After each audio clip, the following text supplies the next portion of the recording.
There we go. Now we are recording. Okay. Okay. So, Father, Yes. Go ahead. I have to tell you, Yep. I have never read this before. I have Mm-hmm. not Mm-hmm. read a lot of the Yeah. Bible, but I was astounded at the numbers. Yes. I had no idea that we're talking about that many people. I Yeah. thought it was this Yep. very large band. I mean, it must have destroyed Egypt's economy when these people all left. So that is very true. Um, I will say, and we will get into this. So if you add everything up, and I don't have the exact figure. I think I've got it on Like the more note than here. But it 50,000 in each uh tribe. yes, it's like Wow. over 600,000 people Yeah. altogether. It's like 650,000 people when you add all the numbers up. And there's a slight difference because you have, and we'll find this later on in the text in next week's section. There's a second census taken before they actually get to the sort of the edge of the promised land. And it's the census of the people who will enter, because there's this whole controversy because of the rebellion. But yeah, I mean, overall, we're talking about hundreds of thousands of people. Um, let's bookmark that because that comes back to something I'm going to talk about Okay. in a few minutes. But yes, the ordering of the census is, I mean, it's an astounding number of people. So you have to imagine, this is an incredibly large group of people. Just a note that I grew up right across the river from St. Louis, what they call the Metro East in Illinois. And in the Metro East is a archaeological site called Cahokia Mounds, and it was part of the Mississippian mound culture, dating well into the BCs. I want to say it was like fifth or sixth century BC, or maybe a little bit later, and then it lasted into the modern era. I think Cahokia finally collapsed around like 800 or 900 AD. But at one point, there were like 300 to 500,000 people that lived in proximity to that, and it was the largest city in the entire Western Hemisphere. So Really? when we're talking about these kinds of numbers, we're talking about magnitudes larger than most even settled communities, and Mhm. this is a people on the move. So yes, yeah, no, I mean it is an astounding number. So we're going to talk about that in a little bit. The order of the census in chapter 1 is more or less the same ordering that we found at the beginning of Exodus. The sons of Leah are ordered first, followed by the sons of Rachel, and then followed by the sons of Zilpah and Bilhah. And we will come back to this next week in chapter 26 with the second census being taken, but we'll find a different ordering that seems to follow the arrangement of the tribes positioning around the tabernacle. And I have an image of that we'll see in a minute. So we'll actually be able to sort of visualize it a little bit better. But the kind of organization of how they group themselves in the wilderness. Um, you'll note, and you may remember this going back to Exodus, that Joseph's sons are now in their proper order. Whereas they're not listed at the beginning of Exodus because they're already in Egypt. And Exodus lists Jacob's family as they move from Canaan to Egypt to escape the famine years.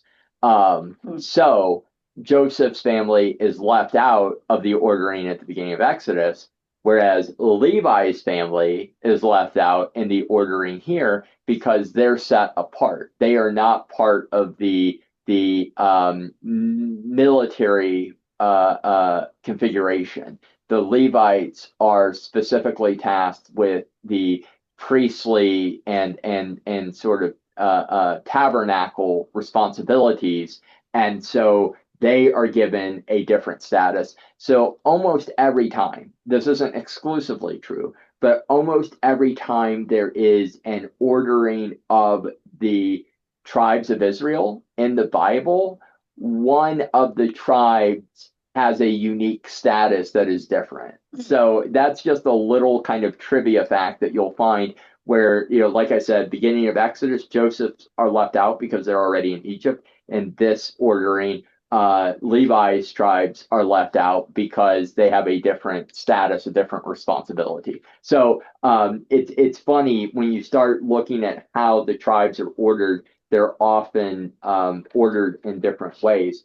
But you'll notice that because the Levites are removed, Jacob's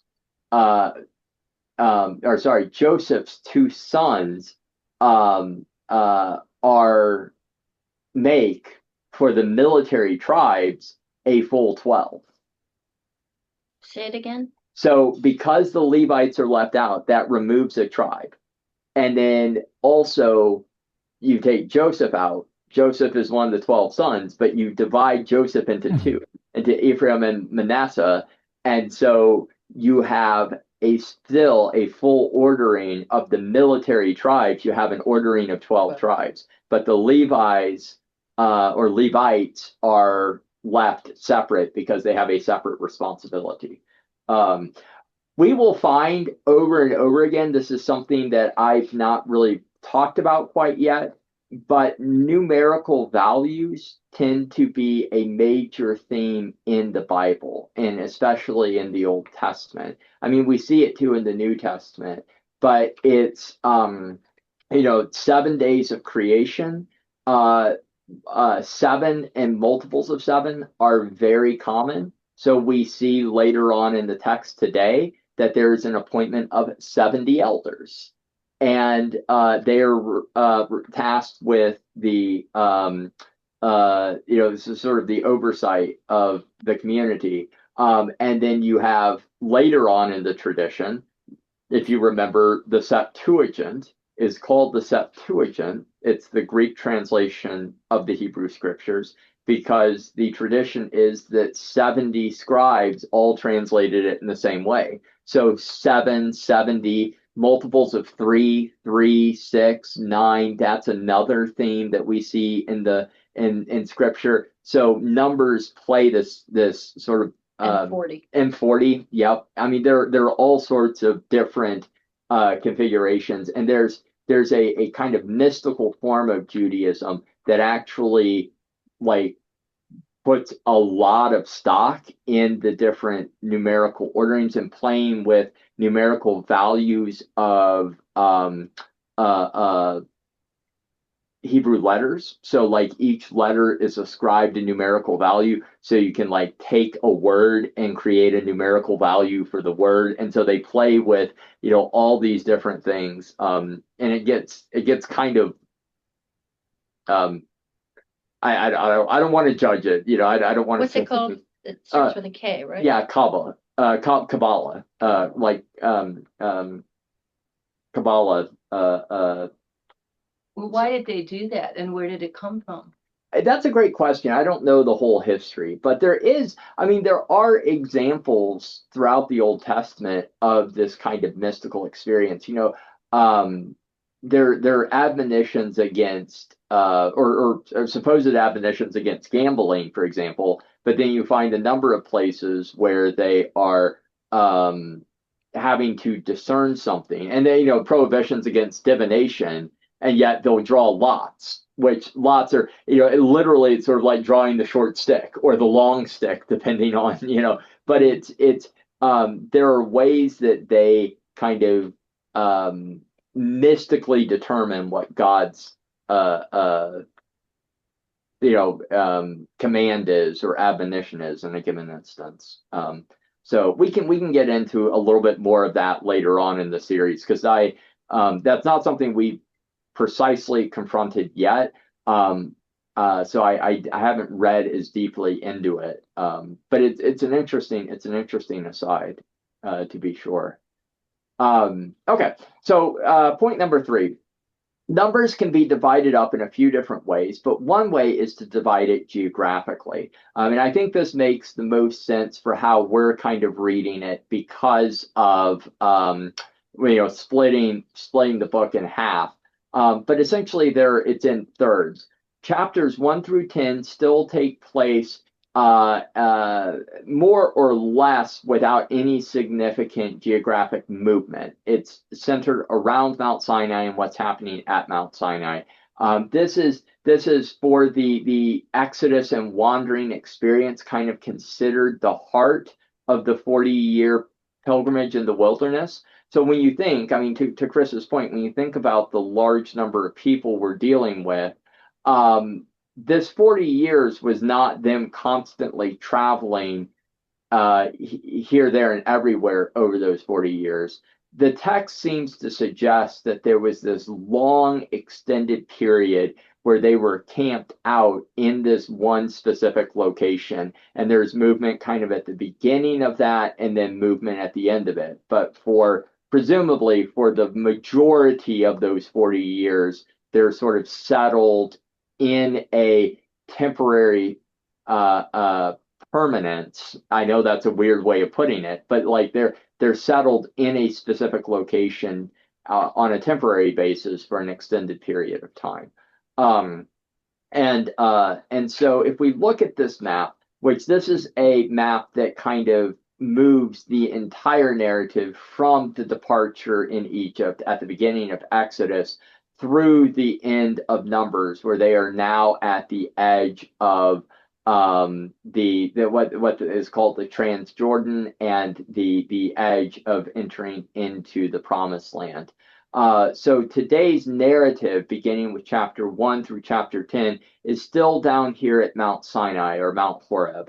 You know, in some sense, these are not settled. These are not concrete geographic places. You know, Mount Sinai did not have a continuity from the ancient Israelite people through the modern era that we are aware of, that we can easily verify. But from ancient times, I mean, we're talking even pre-Christian times, the current Mount Sinai that is in the Sinai Peninsula, it's where St. Catherine's Greek Orthodox monastery is located. That has been identified by both Christians and Jews, and I presumably Muslims as well. I'm not exactly sure how they read the Exodus narrative, but as the location of Mount Sinai. So, I mean, the current Mount Sinai, which is where this number 8 on the map is identifying, has for millennia been associated with the Mount Sinai of this desert experience. So it's basically in the sort of middle center of the lower part of the Sinai Peninsula, which is modern day Egypt. Egypt includes the Sinai Peninsula. So that's here. And then between chapters 10 and 22, we have this narrative of movement where they begin to kind of come up the coast, and then they have this sort of detour up through Kadesh Barnea and then back around, and they come into the Transjordan, which when you cross over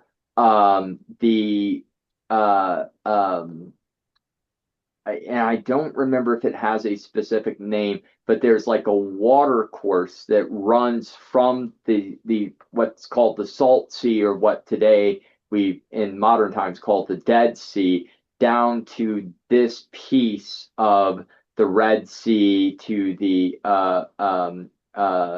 Gulf of Arabia, kind of going down. This and where Mount Hor is, this is modern day Jordan.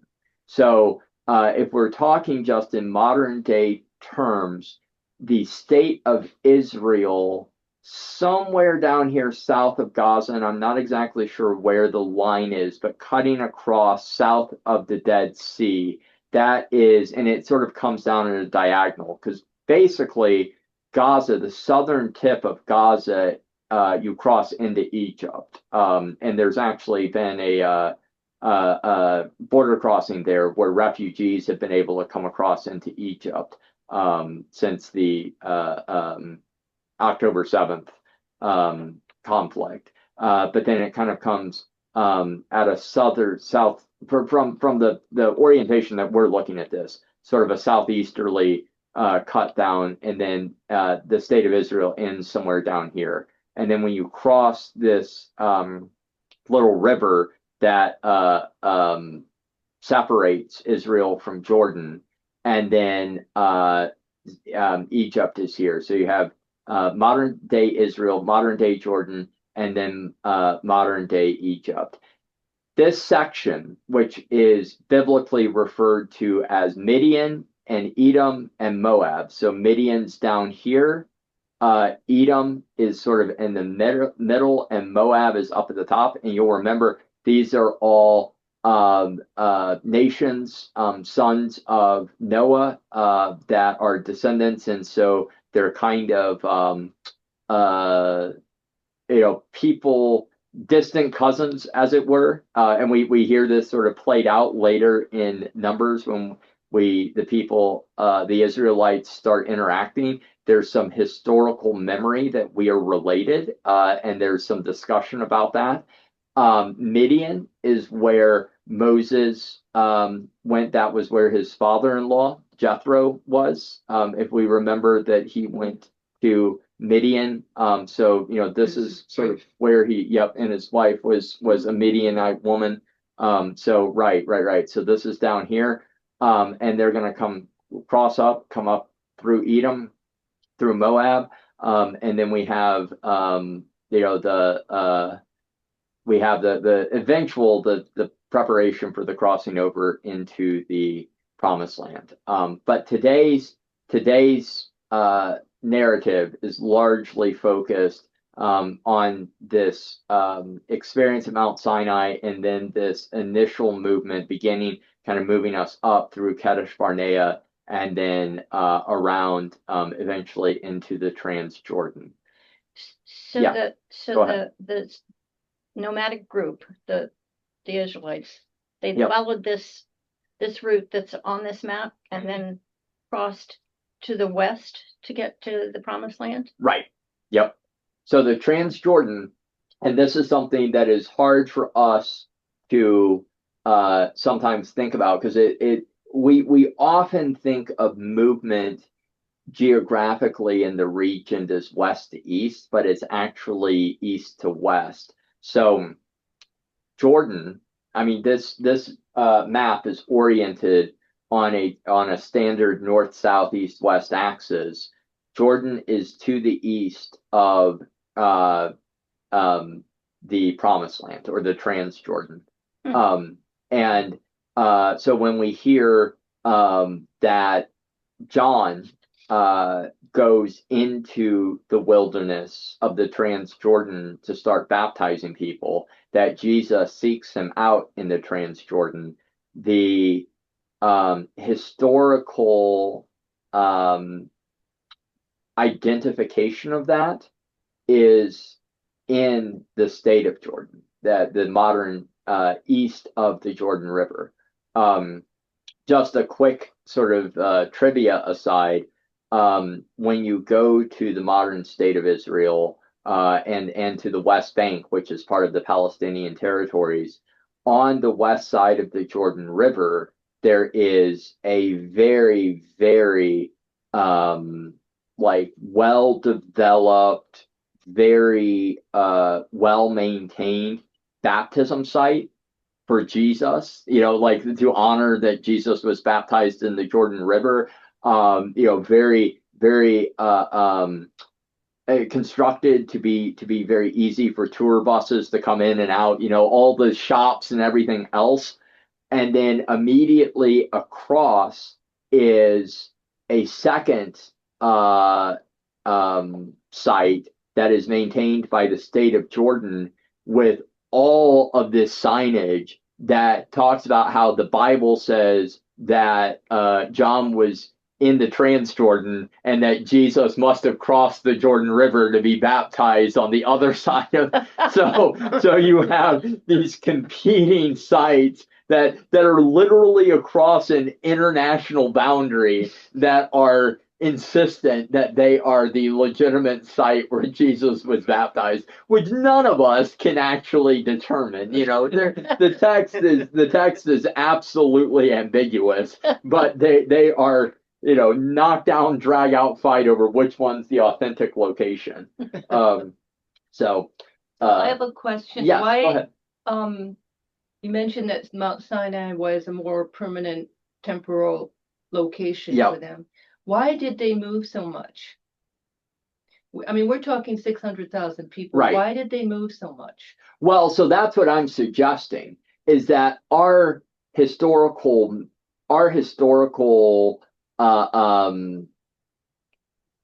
image of their experience is that they were people constantly on the move, that they were essentially a nomadic people moving here, there, and everywhere. But the text doesn't actually say that. Now, the text doesn't say that they were in, that neither Exodus nor Numbers says for this many years they were at Mount Sinai.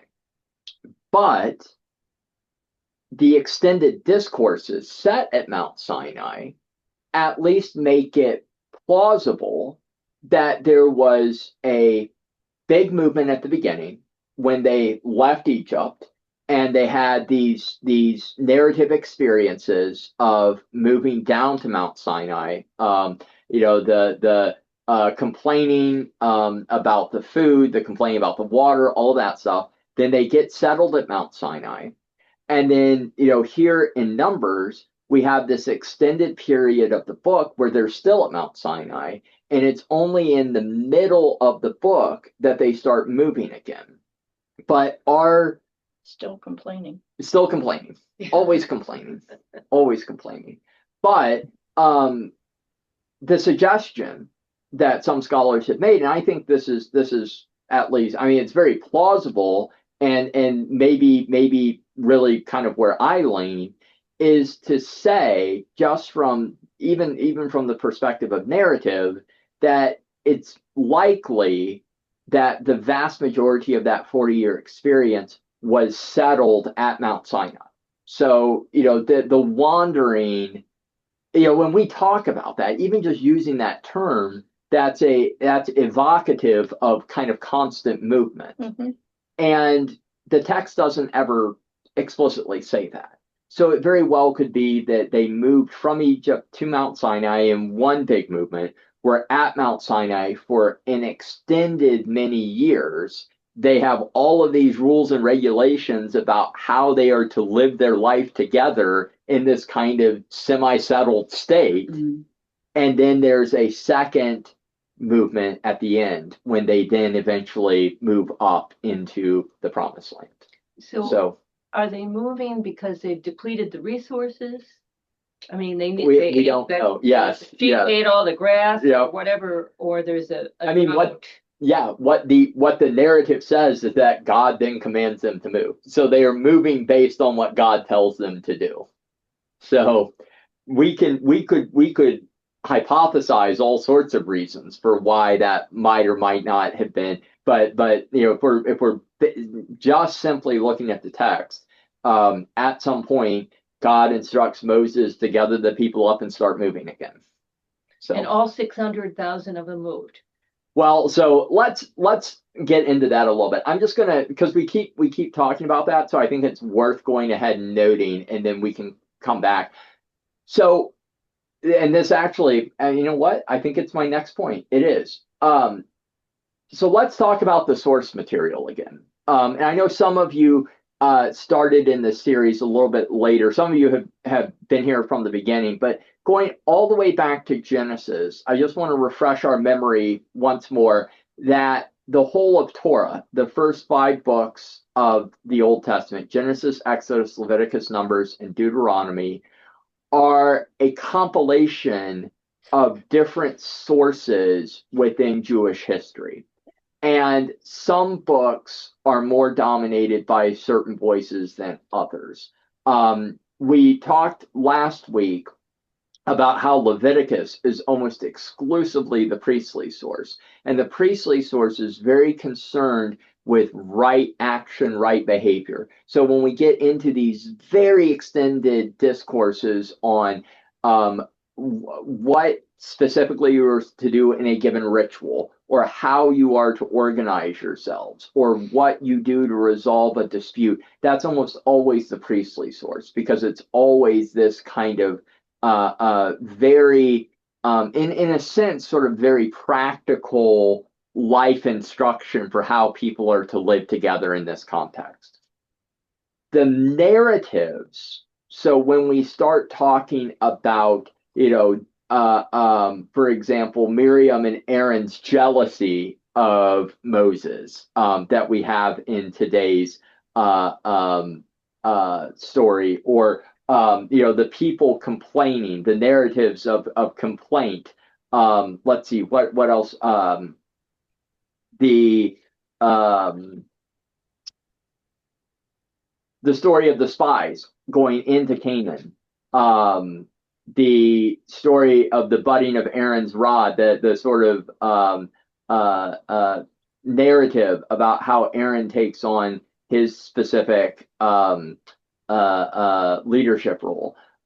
A lot of that is the Elohist. It's a sort of blending of the Elohist and Yahwehist sources.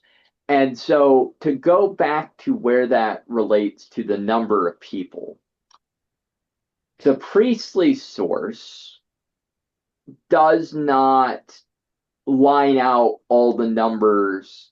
It's usually not the focused on that element. It's more focused on the instructive material.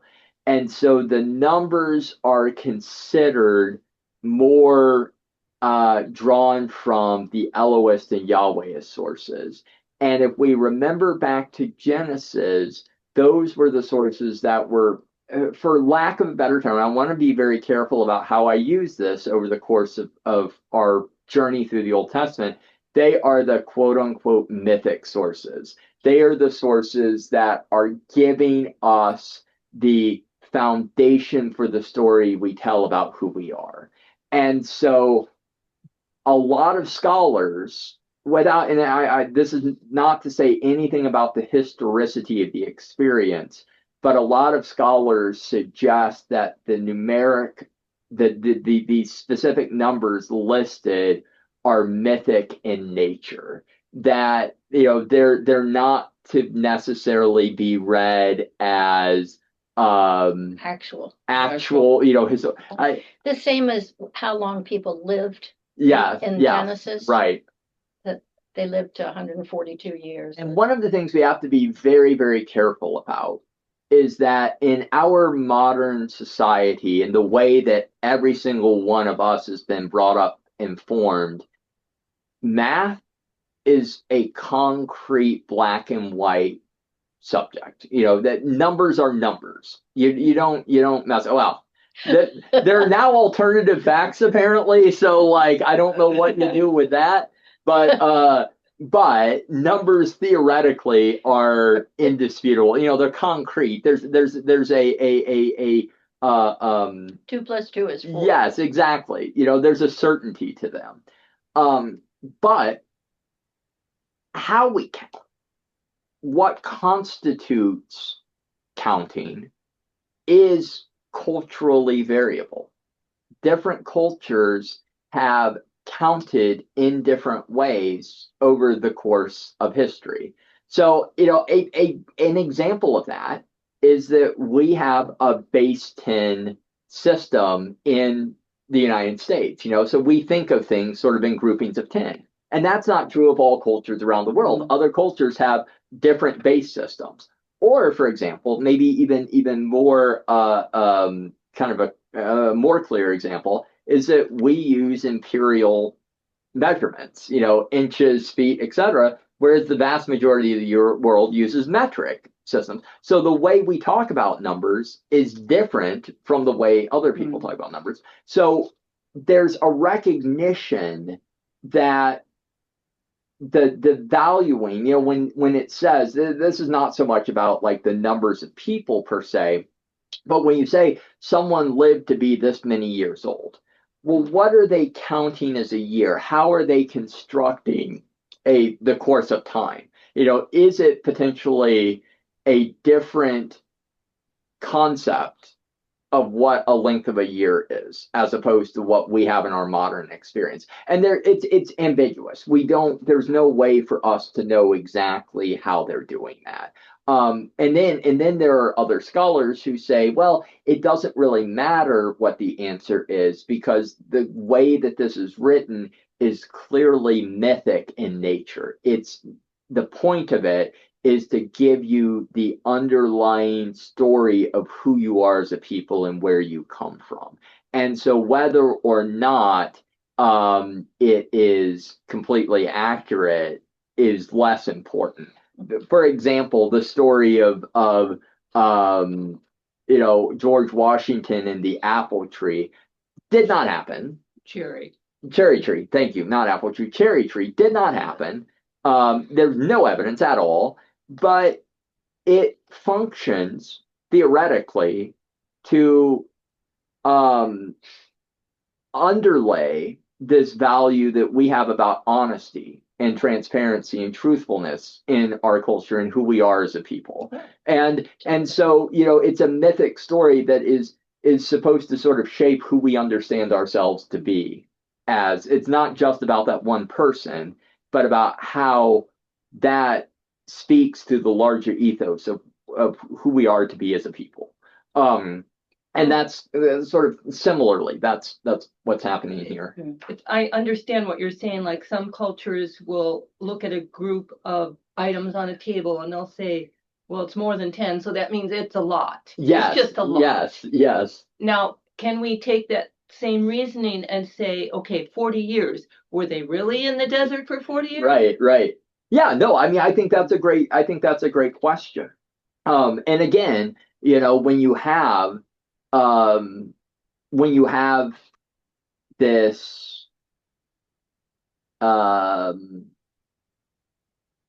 practice that develops, or when you have this tradition that develops around valuing a certain number a certain number as being mystical or divine in origin, then you're going to find places where that comes up. So yes, the people are in the desert for 40 years. Well, very conveniently, Jesus is tempted in the desert for 40 days. Right.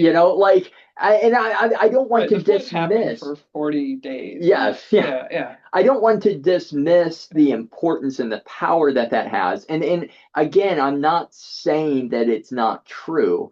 I want to point out that what we often are doing, and we have this in our own culture today. When people have certain numbers that are significant to them, you start to see it everywhere. I for a long time, and I don't even know where this came from, but 11 was a lucky number for me. It was the jersey number. When I played soccer through high school, I always was number 11. And I still, to this day, there is not a moment where I don't see an 11 and it doesn't catch my eye. That it's just like implanted in me that that's a thing. And why? And that's not true of anyone else I know. But we have experiences like that in our own lives. Yep. People say 3 6s Mhm. means the devil, Yep. whatever. Is there any reference of that in the Bible, or That's a great question. I don't. just So wondered where that came let from? me say that there are people that will tell you that the answer is yes. I don't know the exact lineage of where. I think that comes to some of the numerical valuing that I was talking about. Um, also, and this is getting us removed from numbers, so I want to bring us back, but to answer that really quickly, and actually this is a good connection to chapter 19. In throughout the Old Testament, every time that the concept of both hell and Satan are referenced, it is not in this personified way. It is more a descriptor of what a distancing from God can feel like and be They haven't, how have they mentioned Satan yet? no, they have not. Okay. They have okay. not. I didn't No, think no, so no, because no. I'm Satan, sorry. I was yep. okay. Yeah, Satan does not come into the picture until later on. Okay, but go on. And it's even at that, it's in this kind of ambiguous, sort of mythically written prophetic literature it's not for certain that the author even intended for that to be concretely understood as a real entity, but as a sort of talking point for the theological point they're making. Okay. But then by our tradition in Christianity, by even the New Testament era, those concepts have been not so much in Jesus's own ministry in the Gospels, but in some of Paul's writings and then some of the other epistles, because not every epistle is written by Paul. It seems clear that there's at least some part of the Christian community that has concretized those, that there is a real personified person that is Satan, and there's a real concrete hell to which we might go. And so at some point, the concept that is kind of ambiguous and a little bit unclear in the Old Testament gets this very concrete sort of description put to it in the Christian. Is that the concept of being cut off from the community that's being referenced many times here? And that that would be most rabbinic scholars say that is what hell is in the Jewish tradition.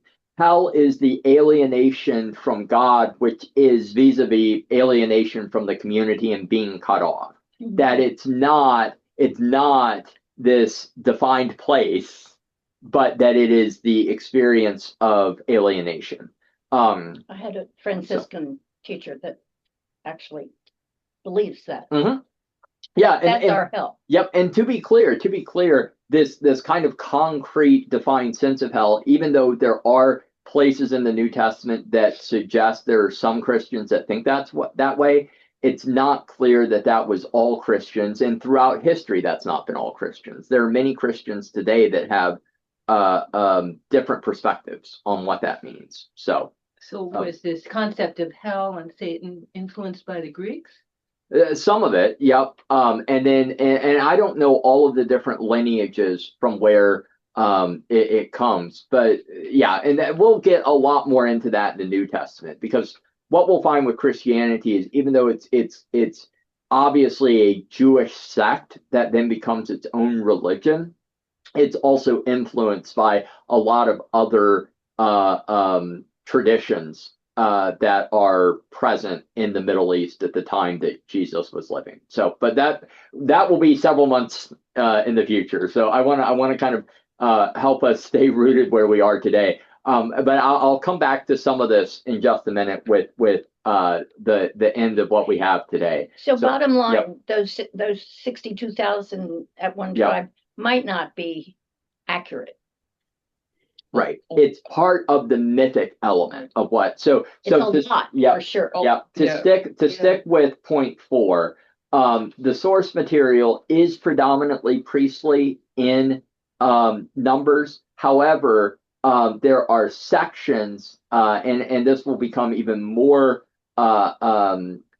prominent in the second half of the book when we read next week, where we start to see this blending, going back again to the blending of Elohist and Yahwehist sources from our earlier sessions. And so the a lot of the historical material, and especially the instructive material, tends to be P, where the more narrative story material, like the little vignettes about individual people and experiences, tend to be E and J. But the numerical valuings are not clearly priestly, like they're a little bit ambiguous. And this is part of numbers. Yeah. The study Bible that I have, Mhm. the international version, it's published by Zondervan. Yeah, They go into detail as to how this could be possible. yeah, That the numbers could be accurate. yeah. They go into great detail, and they don't go into detail about other things like the age or even although it Yeah. will even say that about the numbers. Like sometimes when you look at some of the genealogies, Mhm. there's like 7 generations, like that Yes. they might have skipped a couple. Yes. 7 was an important number, but for this part of it, the population of the people. Yeah. My study guide talks about how like this could be possible. Yeah. So I guess. Well, and I don't want to discount it. Yeah, I mean, I'm just saying we that just don't know. Sort of We don't. interesting. Yeah. It's like Yeah. yeah. Yep. And it very well could be. It very well, and even within the Anglican tradition, they're rare. They're rare, but there are some evangelical Anglicans who have the kind of perspective of what's called biblical inerrancy, where every single word is literally true of the Bible, where, like you just have to read it in this very concrete historical way. That's obviously, as I've shared, that's not where I am, but like there are people within our own denomination that believe that. So I don't discount it per se. There are certain places where I will. There are certain places where I just absolutely think that's an untenable position. But this, we just don't know. It very well could be that there were, and we have historical evidence of population centers that had that many people at this time historically. Yeah. So, I mean, it's not unrealistic that number of people could be in one place at one time, historically at that time in human history. So, how did they record all this? I mean, was this all oral history, or did they put it on tablets, or did they have papyrus? What? Yep. So, the majority scholarly opinion is that the vast majority of what we have as scripture today was oral until the Babylonian exile. And it was the time of the Babylonian exile in the 5th and 6th century BC. So about 600 years before Jesus was born, where it began to get written down in a kind of preserved status in that way.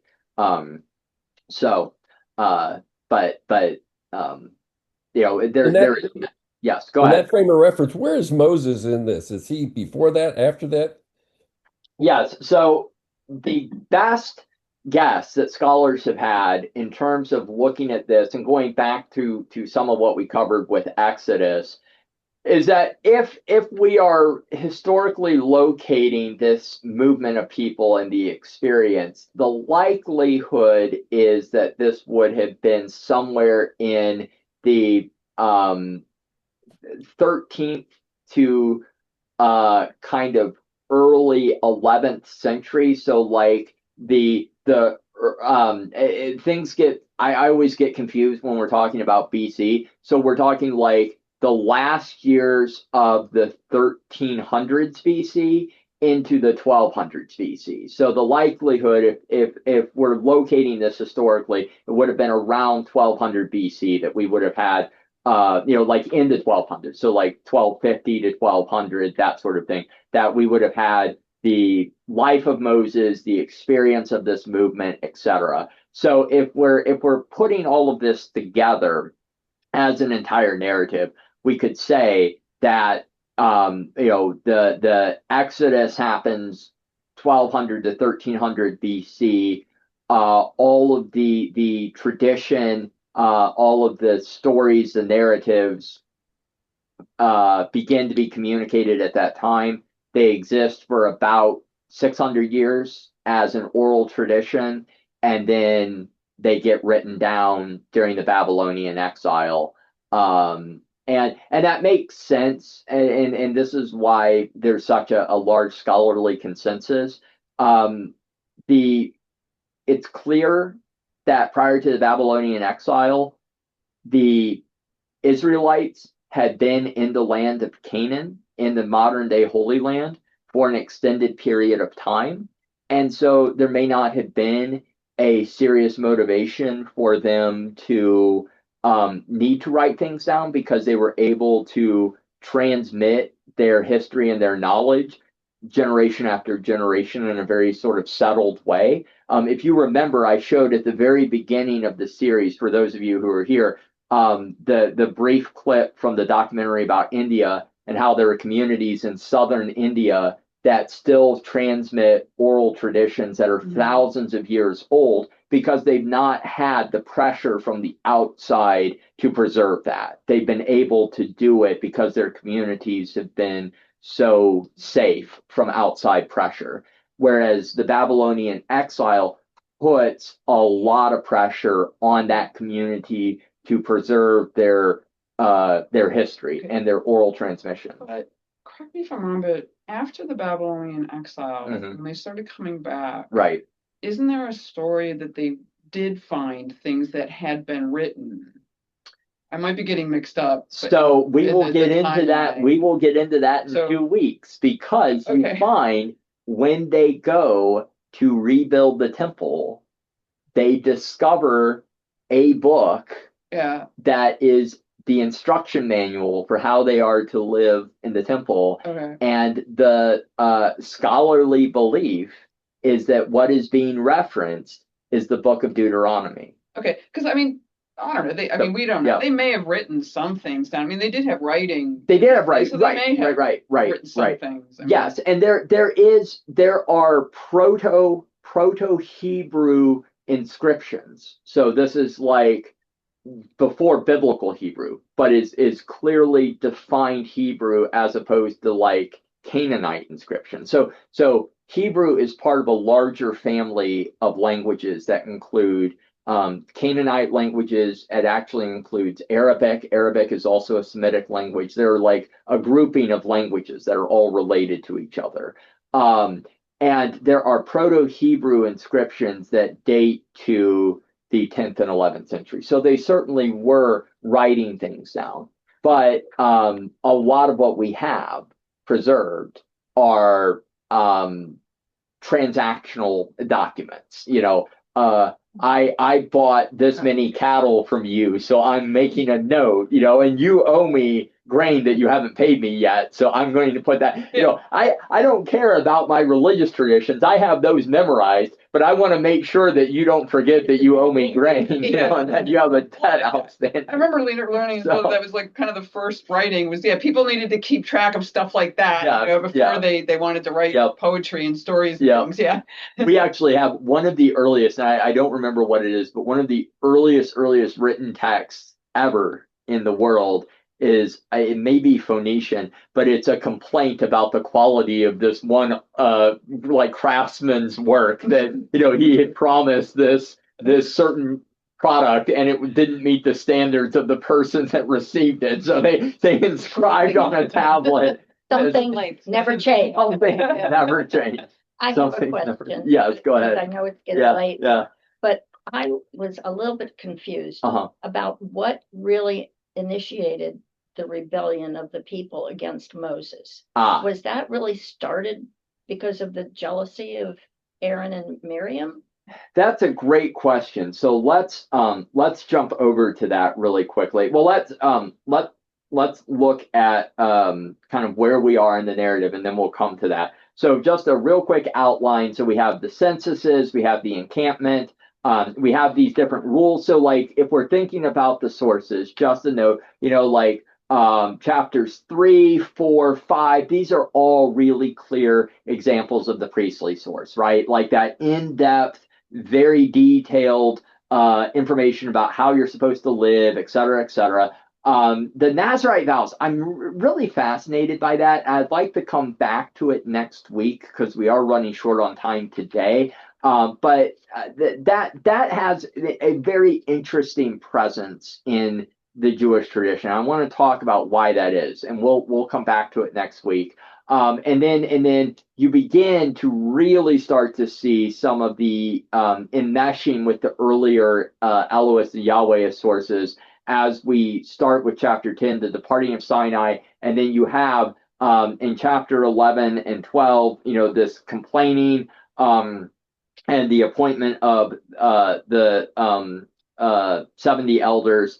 And so what is going on here? And then from there you have some movement, you have the revolt, and then you have the reestablishment of Aaron's authority, the further priestly instruction, and the ceremony of the red heifer.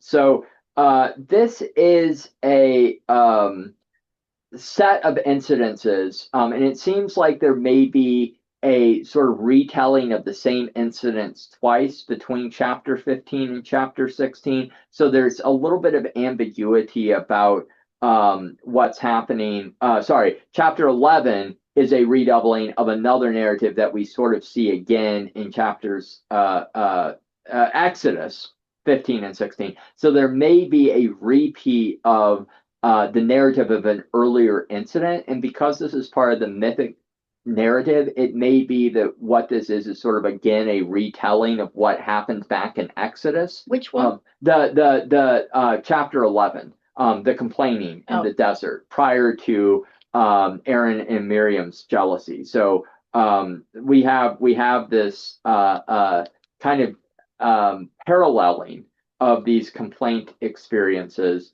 And but scholars have noted that this is kind of a thematic thing, that you have these moments of complaining, that God gets angry, Moses intercedes, and then there's some sort of corrective event that happens. This is sort of typological to the experience. And you've got Moses complaining. I love that section. Like, did I conceive these people? Right, give right. birth? Like, why? Right. Why are you doing this to me? Yeah, yeah. And why don't you just kill me? Like, I'd rather be dead than continue dealing with these, ungrateful people in this situation. Right. Yeah. And then you have, then you have the situation with Aaron and Miriam's jealousy,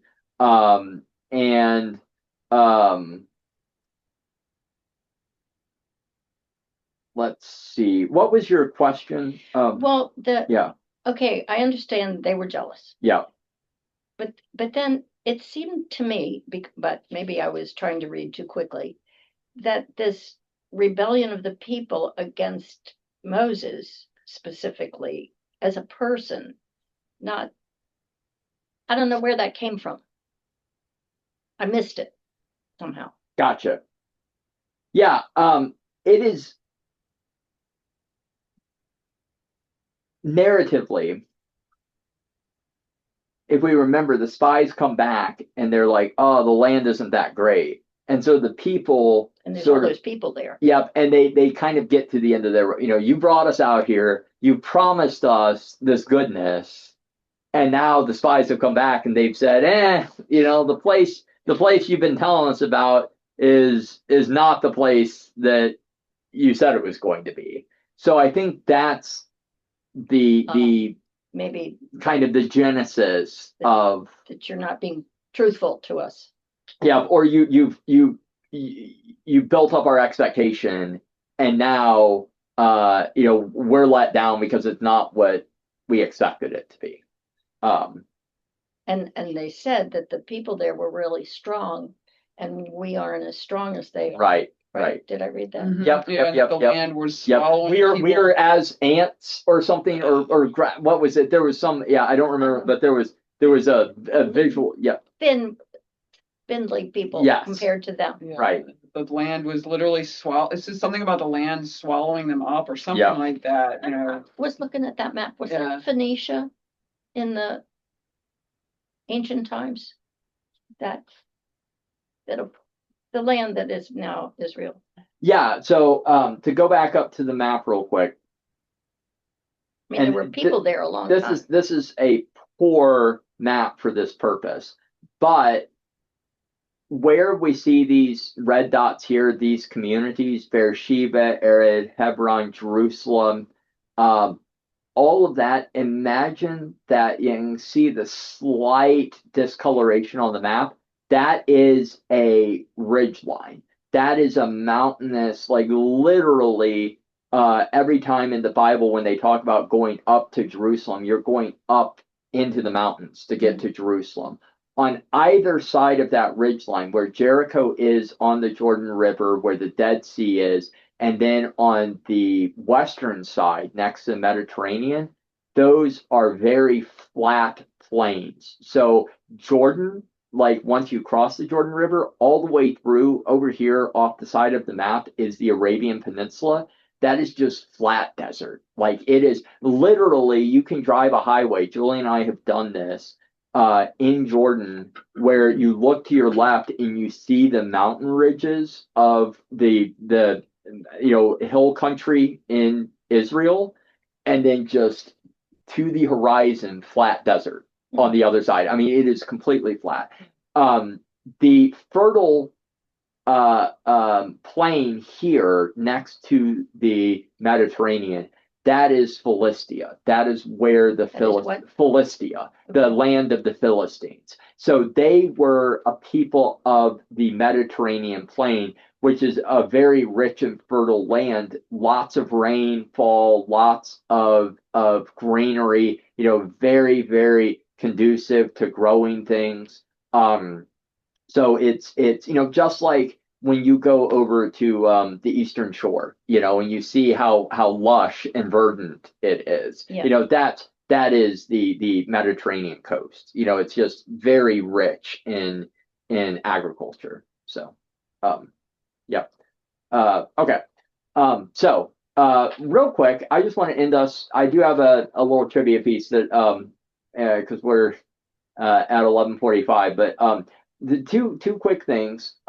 Genesis 19, the ceremony of the red heifer. So you may remember that I've talked a few times about the ways in which, especially these kind of Christian messianic groups that are trying to bring about the end of the world can get real crazy about Old Testament stuff. There is currently the belief by some Christians that they are able to procure this like unblemished red heifer that is going to be sacrificed in Israel, that is going to bring about the building of the third temple, which is going to bring about the return of Jesus, which is going to bring about the end of the world. Like they have this whole thing mapped out. So they are currently in the process of trying to birth a pure red heifer in Texas to then like put on a plane to fly to Israel to do. I mean, that TV show I was telling you about. Yeah, there was a red heifer in it, and there's this. It's sort of funny because the boy is a young man. He's maybe 20 or so. He gets attached to it. He's that we are entrusting you with the care of this red heifer. He becomes attached. And I think at one point he seeks and he puts paint on it, so they won't think it's pure anymore. And anyway. So it's just there's as wild as some of that is, there's rootedness in pieces of scripture where that comes from. So I know that, but chapters 1 through 3 and then 5. It's dense material. This is all of the census taking stuff. But I want to note the actual historicity here. It's still the case today that many of these tribal names continue to exist into the modern era. For example, the actor Eugene Levy, the surname Levy is Levi, or the Levite families. Rick Rubin, the music producer, so the Rubinite family. There are people surnamed Benjamin. There are all of these historic tribal names, and those go back. Does that mean that like Eugene Levy and Rick Rubin, they still belong to these families? I mean, that would be is for practicing Jews. And all three of the people I mentioned are Jewish by background. I don't know to the degree to which they practice, but yes, they would have identified themselves, or I know Orthodox, like observant Orthodox Jews with these surnames that would identify themselves as being, part of the tribe of Reuben or part of the tribe of Levi. Interestingly, so to this point, Leonard Cohen, the Cohen surname is this Korahite family, the subset of Levites that are the lineage of Aaron that go to Korah. Korah. Yep, the Kohanim is the Kohanim as it becomes sort of translated. That is the priestly subset of the family of Levi. So that is specifically the priestly class, the Cohens. Leonard Cohen would offer blessings. At that, I don't think he did it every single concert, but there were times where he would pray a blessing over the people at his concert because he's from, he was never, to my knowledge, like officially ordained as, and I'm not exactly sure how rabbinic ordination works. Like that's not something I've ever spent a lot of time studying, but because he's part of the Cohen lineage, he's sort of by default a member of the priestly class. Also, in relationship to the priestly blessing or priestly benediction that we have in chapter 5, that discourse on the Nazirite vow, and this may sound very familiar because it's resourced a lot even in our own tradition. It's called the Aaronic blessing, but where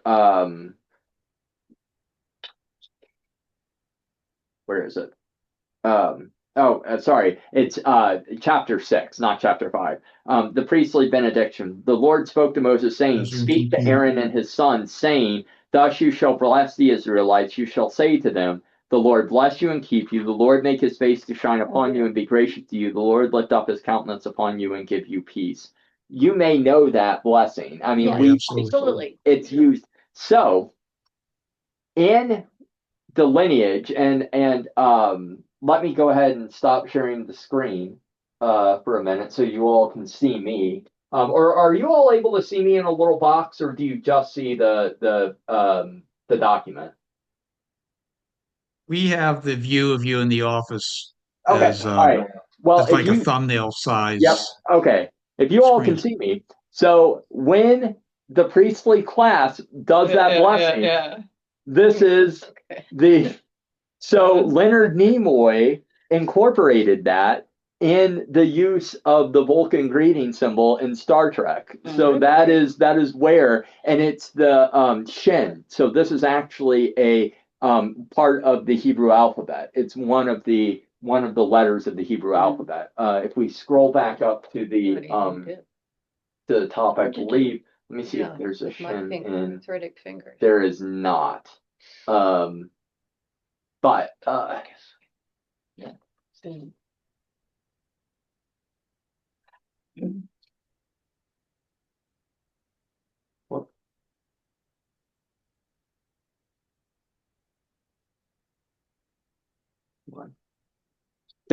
that is what. So that's where, if you look at the Shin, that's what you are sort of mimicking in the and it's the first letter in the Aaronic blessing, and when you read it in Hebrew. Anyway, there are like little sort of cultural touch points that we find that go all the way back to the history of what we're dealing with. And then finally, I was just going to show you a quick visualization from chapter 2. This is, someone sort of created this, but it's helpful to sort of see it. So much of this, I think, is easier when you visualize it. But you have the different groups centered around the tabernacle, and then you have each of the different families, the different tribes, and their sort of breakdown. So we'll talk some more about that next week as well. But anyway, any final comments or questions? I'm sorry, we forgot to tell you that Chris has to be someplace, so we. Oh, okay. Yep, no worries. Yeah, I'm sorry. All right. But yeah, there's a lot of great material, Yeah. and So- I need to still do a little more catching up, but Yeah, no, it's quite all right. But yeah, so next week we will cover the second half of Numbers, and then we will be in our final book of Torah. Now, interestingly, just looking ahead to give you all a little bit of an enticement to stick with us, Deuteronomy is going to be a little bit drier again because it's a lot of it's not the legalistic rules and regulations we had We in have to finish Numbers though, right? yes, but in 2 weeks. In 2 okay, weeks. okay, After okay. we get done with Oh, Numbers okay. next week, in Okay. 2 weeks we'll have Deuteronomy. Okay. And it's going to be more like a little bit more like Leviticus because it's just sort of instructions about how worship is to be conducted.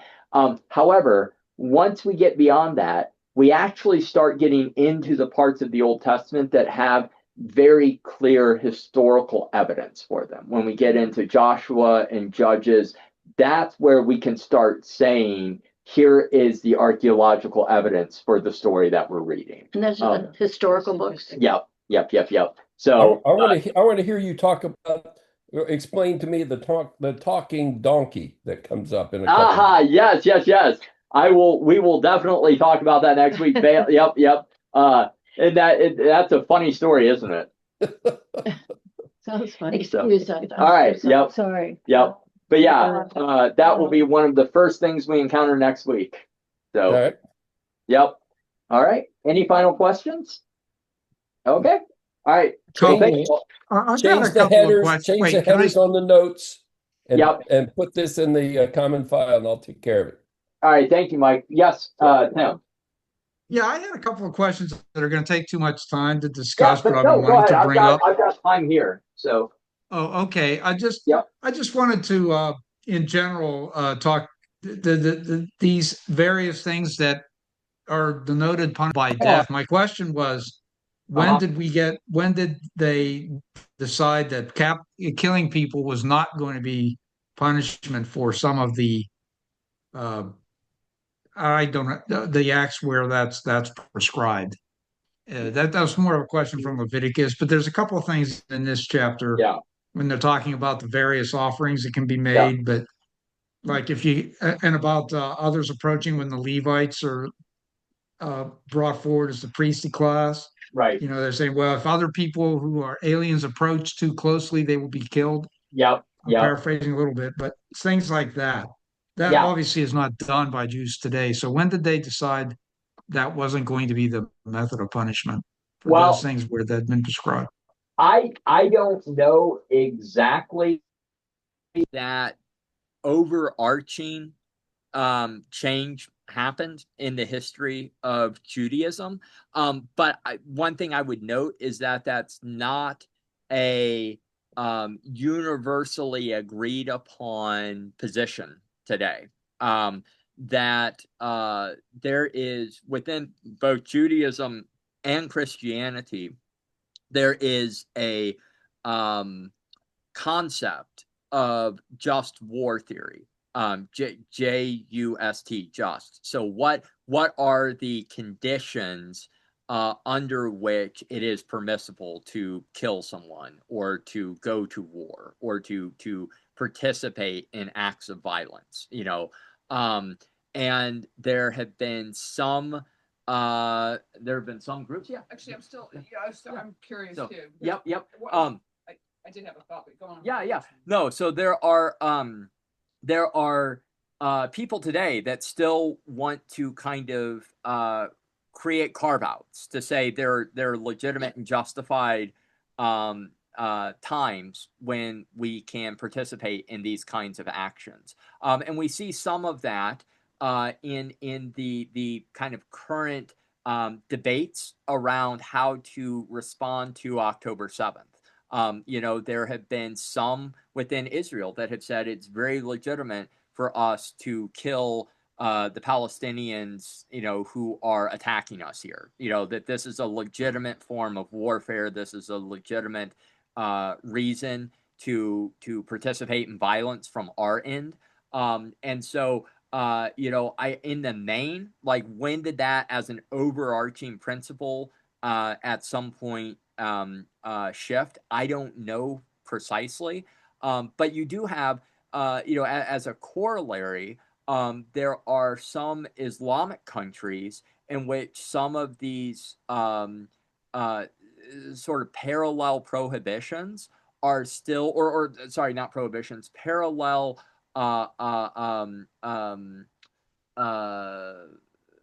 punishments are still affected. That if you steal something, your hand will get cut off. Or if you participate, if you're an adulterous woman, you might be put to death.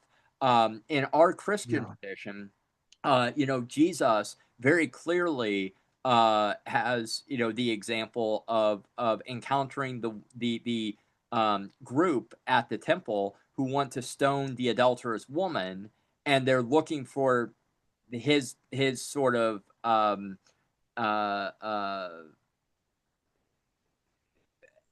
won't say permission, but they're looking for him to validate their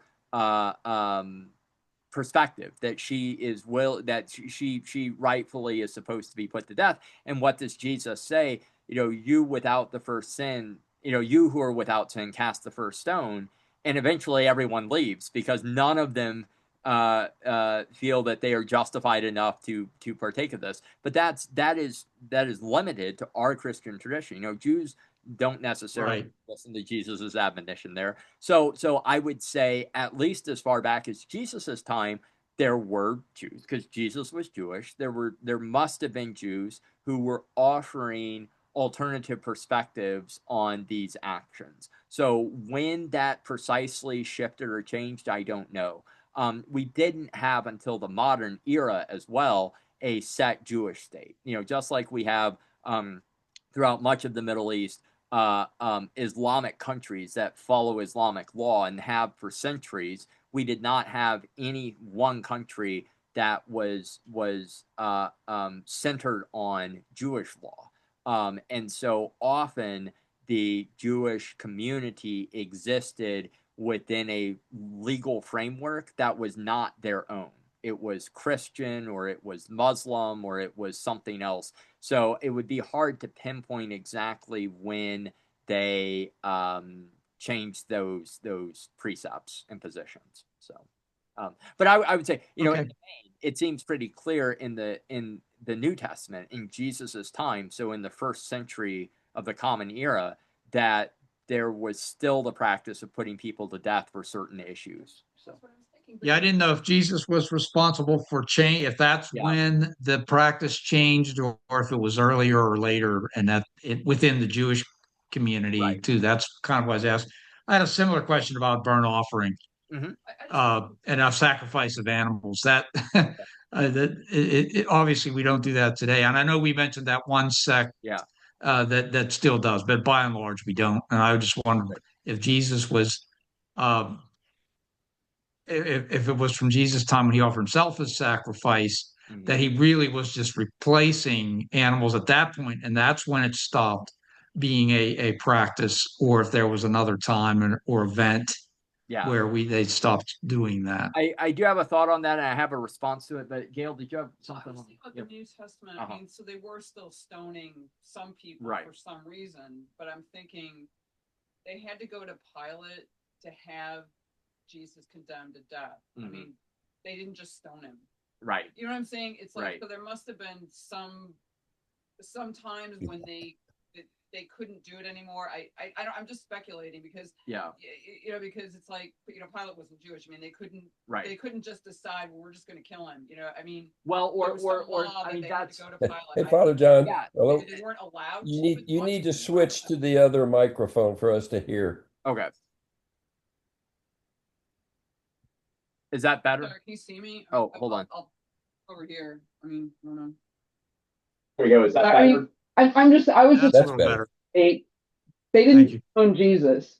Like they had to. It's like they had to go to Pilate. That they had to go to a Roman, citizen, a Roman ruler to get permission, to get him to crucify Jesus. So there must have been some cases where they couldn't just follow their own traditions. So they couldn't just always just I don't know. I'm just speculating. It just seems like in the gospel tradition. I mean, you hit the nail on the head. This is part of the controversy of Jesus, is that there is this contestation even among the power structure. So Nicodemus is part of the Sanhedrin, which is like the Jewish leadership in Jerusalem, and they are the council that makes all these decisions.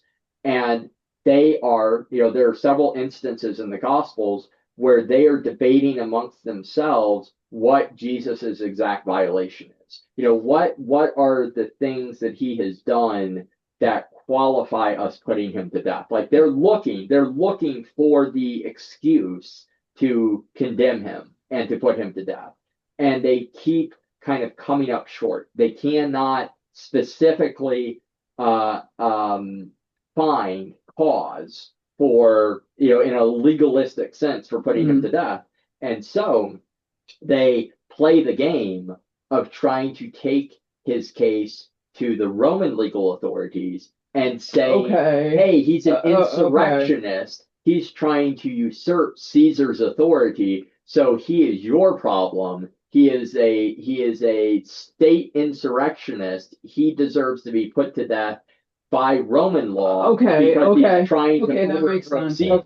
But there is that's exactly, they could have potentially found cause within Jewish law to put him to death, but nothing he does meets that threshold. So they're trying to find a workaround to accomplish their task of getting him out of the picture. There's a scene in The Chosen that the men's group is looking at where one of the Pharisees condemns Jesus to death because he's a false prophet, and Jesus stares him down and says, "That's not happening." So, I guess that may be the break where he's saying, things are different here. Right, exactly. And so there's this real contestation on that front. But to go to your question, Tim, so the short answer is that Jewish practice, Jewish identity as a whole gets completely disrupted by the destruction of the Second Temple in 70 AD. When the Roman authorities come in and they sack Jerusalem and they burn the temple down, the vast majority of Jewish experience was still centered on the sacrificial practices that were conducted at the temple. There is no framework in Jewish law for conducting that work outside of the temple structure. Obviously, we have the examples that we've encountered, in Exodus and now in Numbers, where they're doing it in the wilderness. But it's very clear, and we'll see this as we go on in the Old Testament, that all of that becomes connected to the sacrificial practices in the temple.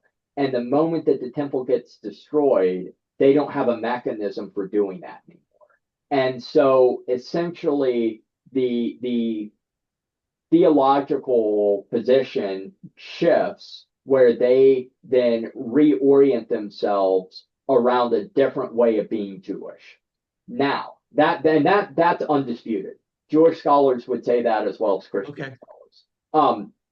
There are, and this is kind of hotly contested, there are both Christian and Jewish scholars, and even people that don't have a dog in the fight, ancient historians who study the classical world, who suggest that it's very likely that Christianity was an established sect within Judaism prior to the destruction of the temple, that they were well developed enough that they were their own kind of thing, and that after the destruction, when Judaism is trying to shape a new identity without the temple, that they borrow from some Christian practices, that they are informed in creating their new identity by what is happening within the Christian sect of Judaism. Why that's so debated and why that's so contentious is that some forms of Christianity, especially in Europe, have had the history of saying we superseded Judaism. We are the legitimate people of Israel now because we replaced the old covenant. We have replaced the old covenant with the new covenant of Jesus. Therefore, we are the legitimate people of Israel. And it's called supersessionism. And it's a form of anti-Semitism. It's a form of denying the legitimacy of Judaism.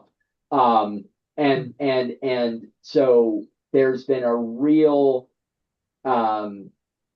sense of carefulness or concern around trying to say, because you could potentially kind of subvert Judaism by saying, oh, well, after the destruction of the temple, you're just borrowing from us. Like you were fundamentally just doing what Christians were already doing.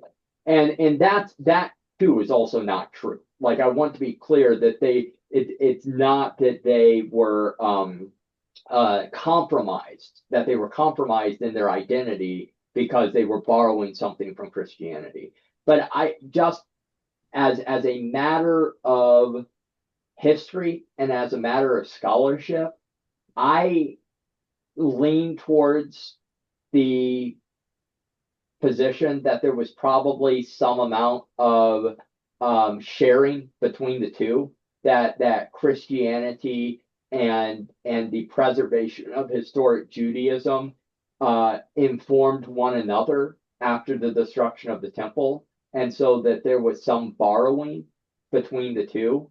One of the clear examples of this, in my mind, and I'm very, very careful about talking about this because I don't want to be supersessionist. I don't want to be anti-Semitic here, but there's a lot of evidence, I think, that what has become traditional Shabbat observance in Judaism, with the baking of a hollow loaf, the pouring of wine, the celebration of bread and wine, the breaking of bread and the sharing of some wine at sunset on Fridays as you enter into the Sabbath, was possibly informed by Christian communal practices around the sharing of bread and wine that Jesus institutes in the Last Supper.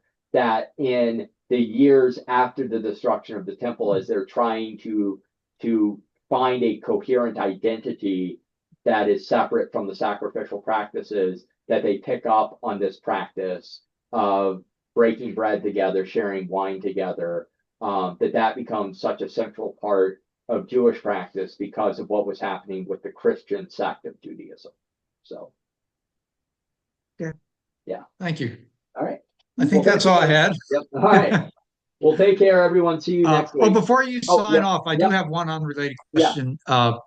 As to parking lots, I thought you mentioned to Pam that maybe that hadn't been plowed.